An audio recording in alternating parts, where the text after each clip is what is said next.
శుక్లాంబరధరం విష్ణుం శశివర్ణం చతుర్భుజం ప్రసన్నవదనం ఛాయేత్ సర్వవిఘ్నోపశాంతయే.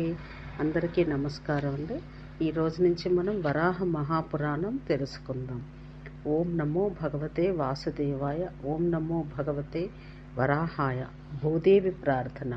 నారాయణం నమస్కృత్య నరం చైవ నరోత్తమం దేవీం సరస్వతీం చైవ తతో జయముదీరయేత్. శ్రీమన్నారాయణునికి, నరులలో శ్రేష్ఠుడగు నరునికి, సరస్వతీదేవికి, అష్టాదశ మహాపురాణముల కర్త వ్యాస భగవానునికి నమస్కరించి జయమును పఠించవలెను. జయము అను పదంలోని జాకు 8 అని, యాకు 1 అని, అనగా 81 అగుచుండగా అంకానాం వామతో గతి అను సూత్రాన్ని అనుసరించి 18 అవుతున్నది. జయము అను పదం అష్టాదశ పురాణాలకు, మహాభారతానికి వర్తిస్తుంది.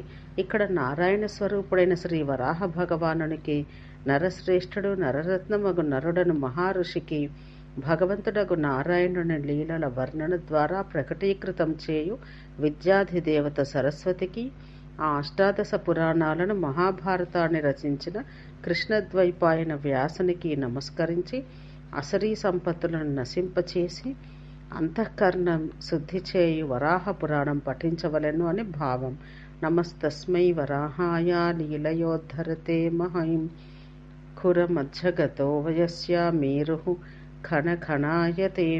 లీలాపూర్వకంగా భూమిని తన దంష్ట్రాగ్రాలపై పైకెత్తి ఉద్ధరిస్తున్న ఆదివరాహ దేవుని కాలి గిట్టల నడుమ చిక్కుకున్న మేరు పర్వతం ఖనఖనలాడింది. అట్టి శ్రీ వరాహ భగవానునికి నమస్కారం.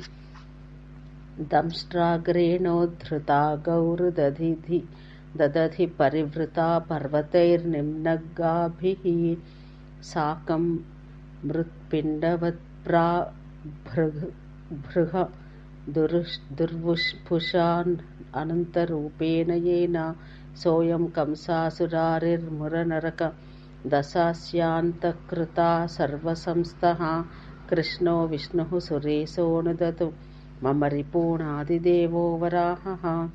ఆదికాలంన వరాహదేవుడు విశాలమైన అంతులేని మహాదేహంతో పర్వతాలతో, నదులతో, సముద్రాలతో కూడిన భూమిని అంతటినీ తన కోరకొనతో మట్టి పెడవుల వలె పైకెత్తను.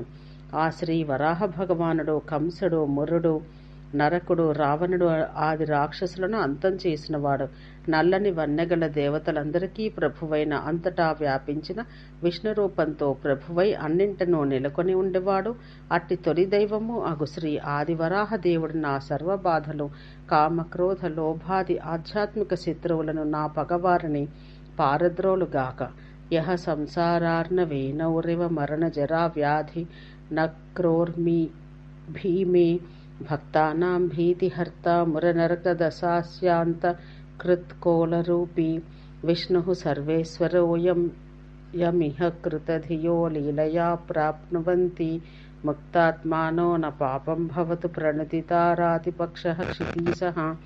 మరణము, ముదిమి, వ్యాధులు అను మొసళ్లతో, అలలతో భయంకరమైన సంసారము అను సముద్రాన్ని దాటించుటలో నావ వంటివాడు, భక్తుల భయాన్ని రూపుమాపువాడు, ముర నరక రావణాది రాక్షసులను పరిమార్చినవాడు, వరాహ రూపం దాల్చినవాడు, సర్వమును వ్యాపించి ఉన్నవాడు, సర్వలోకాలకు ప్రభువు, భూదేవికి నాథుడు, శత్రువులను నశింపచేసినవాడు, బుద్ధి పండినవాడు, ముక్తి నందినవారు ఒక పుణ్యాత్ములకు మాత్రమే లీలగా లభ్యమగవాడును ఒక విష్ణువు అందరికీ సుఖస్వరూపుడగుగాక.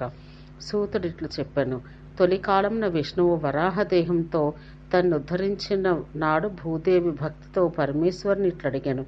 ప్రభు కేశవ, ప్రతి కల్పం నందును నీవు నన్ను ఉద్ధరిస్తున్నను. నేను మొట్టమొదట నీ రూపం ఎట్టిదో, నీ తొలి సృష్టి ఎట్టిదో తెలుసుకోలేక ఉన్నాను. హయగ్రీవుడని రాక్షసుని చేత మొన్న వేదాలు నష్టం కాగా నీవు చేపరూపం ధరించి రసాతలంన చొరబారి ఆ వేదాలను పైకి తెచ్చి బ్రహ్మకు ఇచ్చావు. ఓ మధుసూదన, అటు పిమ్మట దేవతలు, రాక్షసులు కలిసి సముద్రాన్ని మధించినప్పుడు నీవు తాబేటి రూపంతో మందర పర్వతాన్ని పైకి లేవనెత్తి మోసితివి కదా. ప్రభు, మరి ఒక మారు నేను రసాతలమునకు జారుచుండగా భగవంతుడవగు నీవు వరాహ రూపంతో మహాసముద్రం నుండి ఒక్క కూరతో నన్ను పైకెత్తి రక్షించావు. సర్వలోక రక్షక. అనంతరం హిరణ్యకశిపుడు చతుర్ముఖుడగు బ్రహ్మచేత వరములు పొంది కన్ను గానక భూమిని బాధిస్తుండగా నీవు వాణ్ణి కూలద్రోసితివి. అట్లే వామన రూపమును దాల్చి నీవు బలిని బంధించితివి. పిమ్మట నీవు జమదగ్ని కుమారుడవగు రాముడవై పలుమార్ల భూమిపై క్షత్రియులు లేకుండా చేసితివి. అంతేకాక క్షత్రియ తేజాన్ని దాల్చి నీవు రావణుడను రాక్షసుని మట్టు పెట్టావు. దేవా, అనేకములుగా నీ లీలలు నేను ఏ కొంచెము తెలియలేక ఉన్నాను. ఈ సృష్టి అంతా ఎవరిచేత నాశనం చేయబడినది, ఎవరిచేత రక్షించబడింది? నన్ను ఉద్ధరించిన పిమ్మట నీవు ఈ విశ్వమంతటిని ఎట్లు సృజించదవు, ఏల సృజించదవు? దాన్ని ఏ విధంగా ఒక్కపెట్టున పట్టి ఉంచెదవు? ఏ విధంగా దాన్ని పాలింతువు? ఏ కారణం చేత రక్షిస్తున్నావు? ప్రభు, నేను తేలికగా పట్టుకున్న ఉపాయమేమి? ఈ సృష్టికి మొదలేది? ఇది అంతమొకట ఎట్లు? యుగములు ఎట్లు ఏర్పడినవి? దాని లెక్క ఎట్లు ఏర్పడింది? 4 యుగముల వరుస ఎట్లు జరిగింది? అందలి విశేషములేవి? మహాప్రభో, దీని అందలి స్థితి ఎట్టిది? వీనిలో ప్రస్తుత యుగం యొక్క ప్రత్యేకత ఎట్టిది? మహానుభావ, కోరిక అనగా ఎట్టిది? యజ్ఞాలు చేసిన వారు ఎవరు? వారిలో యజ్ఞాలు చేసిన రాజులెవరు? వారిలో పరమసిద్ధి పొందిన వారెవరు?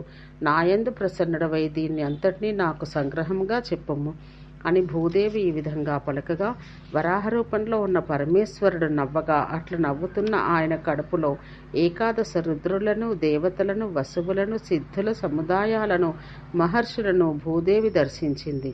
ఆ కుక్షి లోపల తమ తమ చంద్రులతో, సూర్యులతో, గ్రహములతో కూడిన సప్తలోకాలను తమ తమ ధర్మాలను యథావిధిగా నిర్వహిస్తూ ఉండగా భూదేవి చూసింది. ఇట్లు చూస్తున్న ధరణి నిలువెల్లా వణికిపోయెను.